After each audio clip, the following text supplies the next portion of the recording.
खरं तर नाही बरं का आवडत आणि माझी प्रमाणापेक्षा जास्त तुम्ही स्तुती केलेली मला आवडत नाही. त्याचं कारण असं बरं का काय झालं, मागच्या महिन्यामध्ये आम्ही सर्वच ग्रुप आम्ही चिपळूणला गेलो. कार्यक्रम संध्याकाळी 7 ते 9 असं टायमिंग होतं. आम्ही तिथं 5लाच पोहोचलो बरं का सर, पवार सर, 5लाच आम्ही पोहोचलो.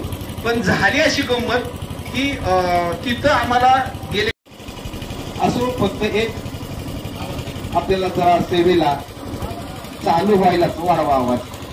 उशीर झाला असला तरी आपल्याला तर सेवा योग्य वेळेत दाखवणं गरजेचं आहे. काय इथं कार्यक्रम जरा 10 वाजता बरोबर चालू झाला असता म्हणजे सर्वच काय आपल्याला स्टेशन घेता आली असती.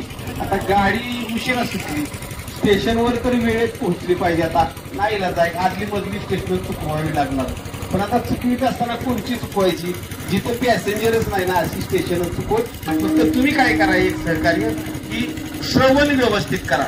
बरं आता रात्रीचा कार्यक्रम नाही त्यामुळं दुःख पण येण्याचा संभव नाही, झोपू पण नाही. कीर्तनामध्ये महाराज मंडळी सांगतात कीर्तनामध्ये जर झोपलं तर पाप लागतं, अजिबात घ्यायचं काही कारण नाही. कीर्तनामध्ये जर झोपलं ना कधीच पाप लागत नाही, लक्षात ठेवा. मी काही आई पुन्हा दौंडी द्यायचे आणि पुन्हा ओरडून सांगायचे मला तुम्ही काही देऊ नका पण कीर्तन आले या. मग पटापटा लोक कीर्तनाला बाबांच्या साध्या पद्धतीचं असं त्या कीर्तनातून जसं दर 10 वर्षानंतर भाषेत बदल होत जातो, दर 10 कोसावरती गाव बदलतं, तसं भाषेत बदल होत आला. विदर्भ देशातील बाबांचं तसले शब्द मले तुले.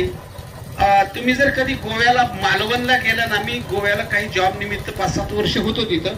आपल्या इथं कसं की आपण जर समजा दवाखान्याचा बोर्ड असेल, दातांचा दवाखाना असा बोर्ड असतो.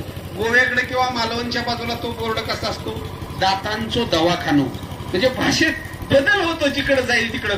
तसं ती विदर्भ देशातली भाषा मग बाबा मले तुले अशा शब्दात सर्व गावकरी त्या कीर्तनाला जमा करायचे.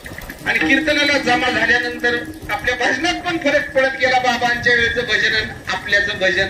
बाबांच्या वेळी कसं भजन असायचं, सर्वांनी करा. गोपाळ